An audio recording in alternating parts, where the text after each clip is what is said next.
Fascist বিরোধী আন্দোলনে আমাদের সঙ্গে একাত্ম হয়ে কাজ করেছেন দীর্ঘ 15 বছর জাতীয় পার্টি না জাতীয় দল, বাংলাদেশ জাতীয় দল,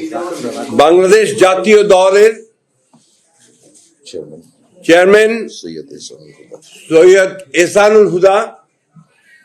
এবং তার দলের নেতা কর্মীবৃন্দ। আজকে তারা বিএনপির সঙ্গে যুক্ত হচ্ছেন, অর্থাৎ আমাদের ভারপ্রাপ্ত চেয়ারম্যান জনাব তারেক রহমান সাহেবের বরিষ্ঠ নেতৃত্বের প্রতি তারা আস্থা প্রকাশ করে একই সঙ্গে দলের প্রতিষ্ঠাতা শহীদ প্রেসিডেন্ট জিয়াউর রহমানের যে 19 দফা কর্মসূচি এবং আদর্শ তার প্রতি আস্থা রেখে এবং দেশনেত্রী বেগম খালেদা জিয়ার